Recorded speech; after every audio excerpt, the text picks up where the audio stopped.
There was a great reaction at the screening I was at last night when Brett does this kind of celebratory finger snap when he learns that he... My Ali G. Yeah. I took that directly from Ali G. Did you? 100%, of course.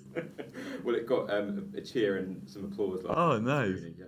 And we won't give too much away, but it's when Brett finds out he can keep something at his girlfriend's apartment, and he's quite pleased about that. How would you describe the dynamics of that relationship with Rebecca, played by Teresa Palmer, and creating that relationship? I think that relationship is much like any new relationship we all face in our lives. There's some people want to move quicker, some people want to move slower, some people want to see somebody right away, some people want to see them the next day. So that dynamic is very much something we can all relate to.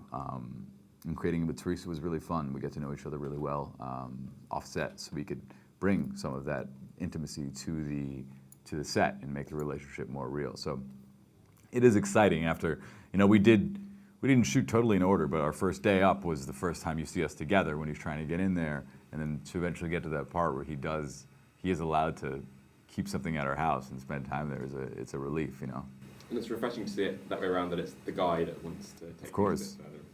And I know that director David Sandberg was quite keen to minimise the use of CGI on the movie, and I just wondered what that meant for you as a performer to have Diana there, and if there were any moments sort of on set where you were actually scared by her. The first time I saw her, I had the crap scared out of me the first time I saw her. It was the middle of the day. I was walking onto set having a coffee. It wasn't a scene I was in, and I had no idea. I'd just seen kind of mock-up drawings of what she was supposed to look like.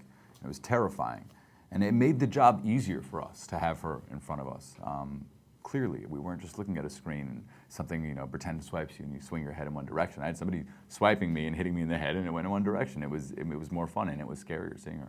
And there's a lot of people cheering and laughing at times in the screening I was at last night after they've been terrified. Could you talk a bit about that sort of relationship with sort of horror and comedy, and why it's important to have a few lighter moments? I think you need the light moments to give the crowd a bit of a break, and it also makes the scary moments more elevated. You do have this break. You get yourself rested in your seat. You have a little popcorn. You have a drink, and as soon as you think everything's going to be chilled out for a minute, you go flying right back up on the roller coaster. So it's really important, the dichotomy of the two.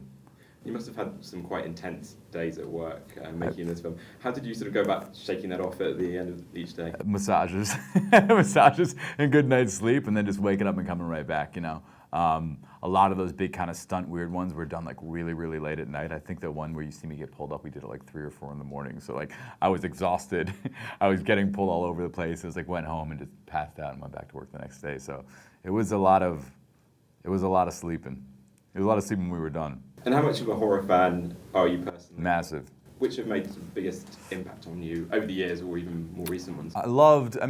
From when I was young, before I could really understand scary stuff, I thought the Freddy Krueger and Nightmare on Elm Street movies were terrifying.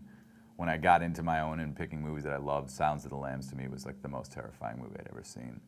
In the last few years, I love James's movies. I love the first Insidious. I love the first Conjuring. I love the first remake of The Hills Have Eyes. It's a great movie. There's a lot of ones I like out there. Yeah, I love Nightmare on Elm Street too as a kid, and meeting Robert Englund was amazing. I'm sure. He gave me a big hug, and that was quite scary. Yeah, what could possibly happen behind your back, right? I still have my childhood feelings of Freddy Krueger. Yeah. And have you had any supernatural experiences yourself that you might like to share with us? I don't know if I'd call it supernatural. We once had this house, a beach house we rented as kids, and there was a ghost in the house. I don't know if it was like our parents setting us up or it was real, but bags would become unpacked and chairs would move and doors would close and stuff would happen throughout the summer. And like it became known still to this day as the haunted house. I still don't know if it's a trick that's being played on us or if it's a real thing, but there was a haunted house in my past. And just finally, what can we look forward to seeing you in next, Alex? Right now I'm working on an Amazon series called Good Girls Revolt.